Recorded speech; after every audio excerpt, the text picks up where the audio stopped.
नमस्ते दोस्तों, मैं नीलिमा आप सबका स्वागत करती हूँ क्रिएटिव आर्ट यूट्यूब चैनल में। और आज मैं आपको दिखाने जा रही हूँ कि आप किस तरह से भगवान गणेश जी की इको फ्रेंडली मूर्ति घर पर ही बना सकते हैं। तो दोस्तों, इस वीडियो को पूरा देखिए और मेरे चैनल को सब्सक्राइब ज़रूर कीजिए ताकि आप और भी क्रिएटिव वीडियोस देख सके। और दोस्तों, इस वीडियो को ज़रूर शेयर कीजिए ताकि ज़्यादा से ज़्यादा लोग इस साल घर बैठे ही गणेश जी की मूर्ति बना सके। तो चलिए अब हम वीडियो शुरू करते हैं। दोस्तों, ये है DIY mould and make natural clay Ganesha kit, जो कि आपको सिर्फ 449 रुपीज में ही मिल जाता है। और अगर आप इसे अभी लेते हैं तो ये आपको मिल सकता है 359 रुपीज में, क्योंकि ये है 20% ऑफ पर। और फ्रेंड्स, इस किट को खरीदते वक्त ज़रूर यूज़ करें मेरा कोड, जो कि है NILIMA5 NILIMA5, जिससे कि आपको एक्स्ट्रा 5% डिस्काउंट भी मिलेगा। तो चलिए देखते हैं कि इस DIY बॉक्स में हमें क्या क्या मिलता है। सबसे पहले तो इसमें हमें मिलता है एक गणेश जी का मोल्ड, जो कि एक प्लास्टिक का मोल्ड है, तो हमें इसे बहुत ही केयरफुली यूज़ करना होगा। सेकंड है एक इंस्ट्रक्शन मैनुअल, जिसे हम पूरी तरह से पढ़ेंगे हमारा DIY स्टार्ट करने से पहले। नेक्स्ट है क्राफ्ट वुल, जो कि होता है फाइबर का वुल। और यहाँ है नेचुरल क्ले। सो जैसा कि मैं देख सकती हूँ, ये बहुत ही फाइन, बिल्कुल ही रिफाइंड क्ले है, बहुत ही सॉफ्ट और स्मूथ है, जो कि बिल्कुल ही परफेक्ट होगा मूर्ति बनाने के लिए। तो चलिए अब हम स्टार्ट करते हैं मैनुअल पढ़ने से। मैनुअल के अनुसार सबसे पहले कहा गया है फर्स्ट स्टेप में कि जो ये गणेश जी का मोल्ड है, इस पे हम कॉटन से हल्के हल्के या तो बेबी ऑयल या फिर कोकोनट ऑयल या फिर वेजिटेबल ऑयल लगाए, कॉटन यूज़ करके, जिससे कि जब हम मोल्ड यूज़ करेंगे तो क्ले आसानी से बाहर निकल जाएगा सूखने के बाद। सेकेंड स्टेप है कि हम जो ये क्राफ्ट वुल है हर बार क्ले के साथ मिलाकर यूज़ करें। और थर्ड स्टेप में बताया है कि हम छोटे छोटे चंक ऑफ क्लेस यूज़ करेंगे हर वक्त मोल्ड में प्लेस करने के लिए। फोर्थ स्टेप है कि जब आपका क्ले कम्प्लीटली मोल्ड में भर जाएगा, आप इस मोल्ड को एक स्मूथ सरफेस पे रख कर उसे ज़रा सा प्रेस करेंगे तो ये पीछे का जो साइड है ये स्मूथ हो जाएगा। नेक्स्ट स्टेप है कि जो क्ले हमने मोल्ड में डाला है उसे सूखने के लिए करीबन 24 आवर्स लग सकते हैं, जो कि है 24 घंटे, और वो क्लाइमेट के ऊपर भी डिपेंड कर सकता है। नेक्स्ट है कि जब ये क्ले सूख जाए 24 घंटे के बाद आप उसे निकाल सकते हैं, वो इजीली पॉप आउट हो जाएगा और आपको मिल जाएगी इस तरह की खूबसूरत सी गणेश जी की मूर्ति। और लास्ट और 7th स्टेप है कि आप गणेश जी का बेस बना सकते हैं रिमेनिंग क्ले से, और फिर गणेश जी की मूर्ति उस बेस पे बिठाकर आपकी मूर्ति कंप्लीट हो जाएगी कुछ इस तरह से। तो चलिए दोस्तों, अब हम शुरू करते हैं हमारा DIY। और सबसे पहले हम स्टार्ट करेंगे हमारे क्राफ्ट वुल को सेपरेट करने से। अब आप क्राफ्ट वुल को इस तरह से पकड़कर रुई को इस तरह से अलग अलग कर सकते हैं। ये बहुत ही आसानी से हो जाता है। और इसे बॉक्स में ही रखिए। अब हमने हमारा ये जो क्राफ्ट वुल है इसे अलग अलग कर लिया है, और देखिए अब ये कितना सारा हो चुका है। तो अब हम स्टार्ट करेंगे।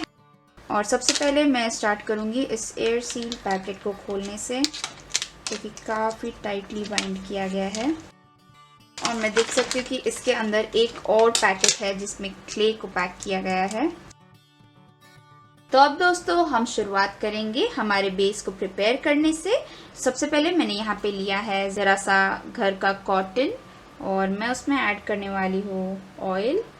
तो मैं यूज़ कर रही हूँ बेबी ऑयल। आप चाहे तो कोकोनट ऑयल भी यूज़ कर सकते हैं या फिर आप वेजिटेबल ऑयल भी यूज़ कर सकते हैं, ये कम्प्लीटली आपकी चॉइस है।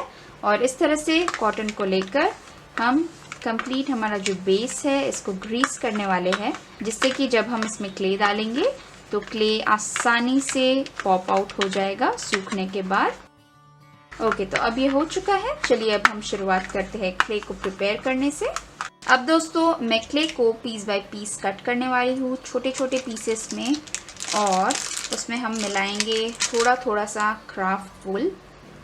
मैं इस काम को बहुत ही पेशेंसली करने वाली हूँ। अब हमने लिया ज़रा सा क्राफ्ट वुल, क्वांटिटी के हिसाब से ही लीजिएगा। और अब हम वुल को पूरी तरह से क्ले में मिक्स करेंगे अच्छी तरह से, बिल्कुल ऐसे ही। और ये देखिए हमारा क्ले तैयार हो चुका है वुल के साथ मिलकर। एक बार जब आपका क्ले तैयार हो जाए, आप ऑब्जर्व करेंगे कि इसे खींचना बहुत ही मुश्किल है, क्योंकि इसके अंदर वुल ने काफ़ी स्ट्रेंथ प्रोवाइड की है। सो ये काफ़ी अच्छा रहने वाला है और इसी की वजह से हमारी मूर्ति में कोई क्रैक्स या कोई ब्रेकेज नहीं आएगा। सो ये स्टेप बहुत ही ज़रूरी है। तो इसी तरह से मैं और भी चंक्स प्रिपेयर करने वाली हूँ।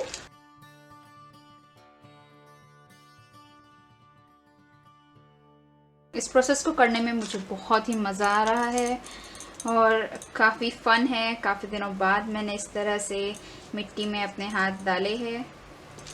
और अगर आपको लग रहा है कि मिट्टी सूख रही है तो उसमें ज़रा सा पानी ऐड कीजिए, क्योंकि मोल्ड में डालने से पहले मिट्टी आपकी नहीं सूखनी चाहिए।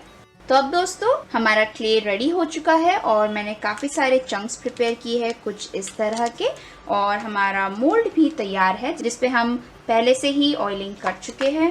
तो अब यहाँ पे मैंने लिया है ज़रा सा पानी इस कंटेनर में। हर एक क्ले के चंक को प्लेस करने से पहले मैं उसे ज़रा सा नीट करूँगी, क्योंकि 5 से 6 मिनट हो चुके हैं जो मैंने ये प्रोसेस किया था। तो अब मैं स्टार्ट करने वाली हूँ क्ले को प्लेस करना बिल्कुल सेंटर पार्ट से, और ईच प्लेसेस में मैं एक एक चंक प्लेस करूँगी। जैसे कि यहाँ दोनों हाथों में ज़रा सा डेप्थ है, लेग्स में और इस बेस में, बट मैं सबसे पहले स्टार्ट करने वाली हूँ मुकुट से। सो मैंने यहाँ लिया है बड़ा सा चंक और जेंटली मैं हमारे मोल्ड में क्ले को डालना स्टार्ट करती हूँ बिल्कुल टॉप से। आपको हर एक पार्ट पे पीस बाय पीस ही क्ले लगाना है। जब आपका मोल्ड कम्प्लीटली भर चुका है क्ले से, बैक साइड से उसे हल्के हल्के हाथों से प्रेस कीजिए ताकि कोई भी एयर गैप ना रहे मोल्ड और क्ले के बीच। और इस तरह से प्रेस करके आप बैक साइड में एक स्मूथ इफेक्ट दीजिए। अब दोस्तों हमने बिट बाय बिट पूरी तरह से प्लास्टिक मोल्ड में क्ले डाल दिया है और वो कुछ इस तरह से दिख रहा है। तो अब मैंने अपने हाथों में पानी लेकर जो बैक का साइड है इसे हल्के से स्मूथ किया है और वो कुछ इस तरह से स्मूथ लग रहा है। आप अब इसे जस्ट ज़रा सा पलटाएंगे कुछ इस तरह से, और मोल्ड के ऊपरी साइड से सामने से हल्के हल्के इसे प्रेस करेंगे ताकि पीछे का जो साइड है और भी स्मूथ और प्लेन हो जाए। और अब दोस्तों हम इस मोल्ड को 1 से 2 दिन के लिए सूखने के लिए रख देंगे ताकि हमारा जो क्ले है पूरी तरह से मोल्ड के शेप में आ जाए। अब दोस्तों 24 घंटे हो चुके हैं, तो मैं इस मोल्ड को हल्के से पॉप आउट करूँगी जिससे कि हमारा क्ले आसानी से बाहर आ जाए। बहुत ही आराम से करना है ये काम आपको, और अगर आपका क्ले ना सूखा हो तो आप इसे एक और दिन के लिए रख सकते हैं। तो अब हम रिमूव करते हैं इस मोल्ड को। यहाँ आप देख सकते हैं दोस्तों कि कितनी खूबसूरत सी मूर्ति मिली है हमें। यहाँ पे कुछ एयर गैप्स है जिसे हम बहुत ही आसानी से मिटा सकते हैं। जैसे कि मोल्ड के ऊपर हल्का हल्का सा पानी है, तो मैं बस इसे हौले हौले अपने फिंगर्स से इस तरह से मिलाऊंगी जिससे कि ये जो क्रैक्स है अपने आप ही फिलअप हो जाएंगे। तो इस तरह से मैं पूरी मूर्ति पे हल्का सा फिनिशिंग टच करती हूँ। बिना किसी टूल के आपको जस्ट हल्का सा पानी लेना है अपने हाथों में। ये मेरा पानी का कंटेनर है और उस पानी से आपको हल्के हल्के जो गैप्स है उसे मिटा देने हैं कुछ इस तरह से। और उसके अलावा भी बहुत ही खूबसूरत सा मोल्ड आया है। आपको किसी भी मोल्ड से फ्रेंड्स 100% रिजल्ट नहीं मिल सकता, बट अगर आपको 80 to 90% भी फिनिशिंग रिजल्ट मिल जाए तो आप इस तरह की खूबसूरत सी मूर्ति खुद ही अपने घर पर बना सकते हैं।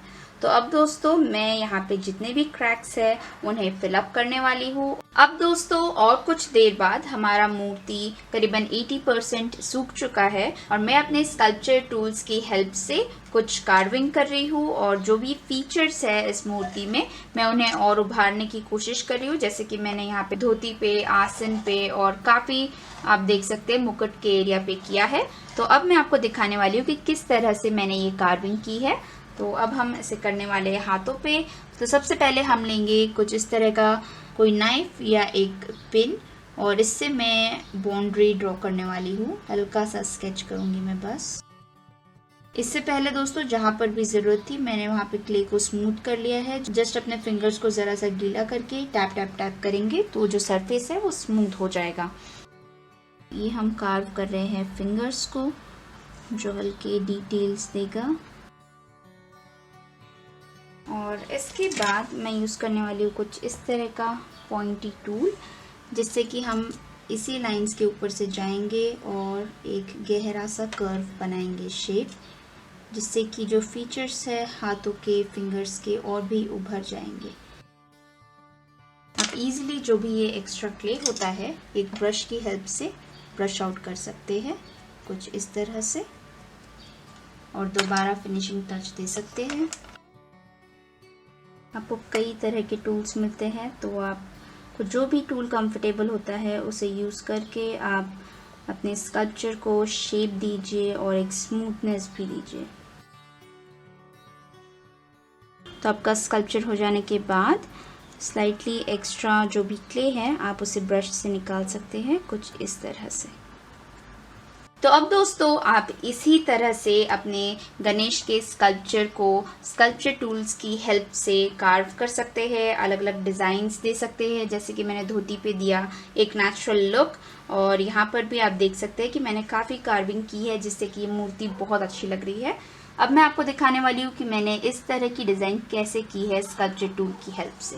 तो मैं यूज़ कर रही हूँ कुछ इस तरह का जो स्कल्पचर टूल है, और इससे हम जेंटली डिज़ाइन पर प्रेस करेंगे कुछ इस तरह से, तो ये डिज़ाइन यहाँ क्रिएट हो जाएगा। आप देख सकते हैं। तो हमें यहाँ पे बहुत ही खूबसूरत सा एक डिज़ाइन मिल गया है। मैं सेम कुछ बैंगल्स पे भी करना चाहती हूँ, बिल्कुल ही हल्का प्रेसिंग करूँगी।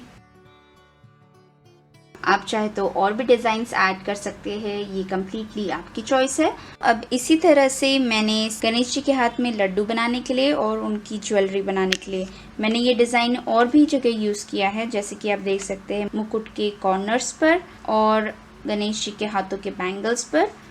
तो अब हम शुरुआत करते हैं स्टेज बनाने की। तो अब दोस्तों स्टेज बनाने के लिए मैं जो भी रिमेनिंग क्ले है उसे कुछ इस तरह से लूँगी, और फिर ये जो मेरा ग्लास स्पेस है आप फ्लोर पे भी कर सकते हैं, उस पर क्ले को कुछ इस तरह से रोल करना स्टार्ट कर दूँगी। अब दोस्तों आपको इस क्ले को इस तरह से रोल कर कर एक सिलेंड्रिकल फॉर्म देना है, और मेजरमेंट्स भी याद रखने हैं कि हमें बहुत ज़्यादा लंबा भी नहीं चाहिए, इसलिए इसे आप फ्लैट भी करते रहिएगा दोनों साइड से। बिल्कुल ठीक है ये। अब तो चलिए अब हम इसे इस तरह से कुछ दबाकर शेप देने की शुरुआत करते हैं। तो अब दोस्तों हमारा बेस जो है रेडी हो चुका है। हम इसे कुछ देर के लिए साइड पर रख देंगे, और जो भी साइड्स हमें स्मूथ करने हैं हम स्मूथ कर लेंगे कुछ इस तरह से। अगर आपको किसी भी तरह के कोई क्रैक्स नज़र आते हैं तो ज़रा सा पानी हाथ में लेकर आप इस बेस को फाइन ट्यूनिंग और शेप दे सकते हैं कुछ इस तरह से। तो मैं जो ये प्रोसेस है इसे कंप्लीट करूँगी। तो अब दोस्तों हम शुरुआत करने वाले हैं गणेश जी की मूर्ति को कलर करने के लिए। तो इस वीडियो में मैं यूज़ करने वाली हूँ कम्प्लीटली नेचुरल कलर्स, जो कि नेचुरली हमारे पास अवेलेबल है। मैं येलो के लिए ले रही हूँ अश्वगंधा, जिसका हम तिलक या टीका लगाते हैं। रेड के लिए सिंदूर, और वाइट के लिए मैं यूज़ करने वाली हूँ जो भस्म हमें मिलता है चंक्स में, जिसे हम पूजा में यूज़ करते हैं। और ब्लैक के लिए आप काजल का यूज़ कर सकते हैं। और इसके अलावा फ्रेंड्स आप फेविक्रिल के कलर्स भी यूज़ कर सकते हैं, जो कि कम्प्लीटली नॉन टॉक्सिक होते हैं। तो अब आप यहाँ पर देख सकते हैं मैंने पानी में ज़रा सा अश्वगंधा मिला लिया है, जिससे कि मुझे एक येलोइश कलर मिलता है, और ब्रश की यूज़ से मैं इसे धोती में कलर करने के लिए लगा रही हूँ। आप चाहे तो इसे ज़रा सा लाइट येलो भी बना सकते हैं। इसमें ज़रा सा राख को मिलाकर एक वाइट येलो कंसिस्टेंसी मिल जाएगा आपको। बहुत ही पतला लेयर लगाना है। आप क्लियरली देख सकते हैं जैसे कि हम मिट्टी के ऊपर कलर कर रहे हैं, तो मिट्टी का जो कलर है वो हल्का सा चेंज होता है, और बस इतना ही काफ़ी होगा हमारे लिए। बहुत ज़्यादा कलर करने की भी हमें ज़रूरत नहीं होगी, क्योंकि यही बहुत खूबसूरत लगने वाला है। अब हम इस तरफ की दो तरफ भी कलर करेंगे। आप चाहे तो सिंदूर का भी इस्तेमाल करके कलर कर सकते थे, ये बिल्कुल ही आपकी चॉइस है। अब बिल्कुल इसी तरह से दोस्तों आप अलग अलग रंगों का इस्तेमाल करके अलग अलग जगह इसे शेड कर सकते हैं। ये बहुत ही जल्दी सूख जाता है क्योंकि एक नेचुरल कलर है। तो अब कलरिंग के बाद दोस्तों हमारी मूर्ति कुछ इस तरह से लग रही है। धोती बहुत ही खूबसूरत लग रहा है और आप क्लियरली देख सकते हैं मैंने ब्लैक, वाइट और रेड कलर का यूज़ करके आंखें, दांत और टीका बनाया है। अब दोस्तों मैंने पहले से ही सोचा था कि मैं जो ज्वेलरी का कलर है उसके लिए गोल्डन कलर का यूज़ करूँगी। तो मैं यूज़ करने वाली हूँ फेविक्रिल का non toxic antique gold shade और इसे मैं एक ब्रश यूज़ करके लगाने वाली हूँ। तो जो ज्वेलरी पार्ट है इसे आपको बहुत ही ध्यान से करना होगा क्ले के ऊपर, क्योंकि ये बस हम एक ही बार करने वाले हैं और कोई गलती भी नहीं होनी चाहिए। तो बिल्कुल इसी तरह से मैं ज्वेलरी, मुकुट और जो भी बैंगल्स है मैं सभी को कलर करने वाली हूँ। अब दोस्तों मैंने फाइनली गणेशा को कलर करना कंप्लीट कर लिया है और वो कुछ इस तरह से खूबसूरत लग रहे हैं। तो अब जो हमने बेस बनाया है उस पे हम गणेशा को बिठाना स्टार्ट करेंगे। मेजर करते हैं, परफेक्ट है बिल्कुल। तो दोस्तों मैंने यहाँ पे लिए हैं कुछ बैम्बू स्टिक्स, ये आप देख सकते हैं। मैं इन्हें जरा सा तोड़ूंगी और ये जो स्टेज है आप देख सकते हैं यहाँ पे मैं सेंटर में 4 होल्स करने वाली हूँ कुछ इस तरह से। और अब हम मेजरमेंट ले लेंगे इन 4 होल्स पे गणेशा जी को बिठाने के लिए। और अब हम कुछ इस तरह से गणेशा जी की मूर्ति को बेस के ऊपर सेटल कर देंगे। इसे हमें अच्छी तरह से प्रेस करना है ताकि जो बेस है बेस पर बिल्कुल बैठ जाए। तो यहाँ पर आप देख सकते हैं ज़रा सा कुछ गैप है, तो आप चाहे तो एक्स्ट्रा कुछ मिट्टी से गैप फिलअप कर सकते हैं या इसे बस इसी तरह से रहने दे सकते हैं। अब दोस्तों हमारा कलरिंग पार्ट, स्टेज प्रिपरेशन और डेकोरेशन भी पूरा हो चुका है और हमारी इको फ्रेंडली गणेशा जी की मूर्ति कुछ इस तरह से खूबसूरत सी लग रही है। सो फ्रेंड्स, आप भी इसी तरह से खुद ही अपने घर पर इको फ्रेंडली गणेशा मूर्ति बना सकते हैं। आपको ये वीडियो पसंद आए तो इस चैनल को ज़रूर सब्सक्राइब कीजिए और इस वीडियो को ज़रूर शेयर कीजिए ताकि ज़्यादा से ज़्यादा लोग अपने घर पर ही गणेश जी की मूर्ति बनाकर उनकी आराधना कर सके। आपका दिन शुभ रहे।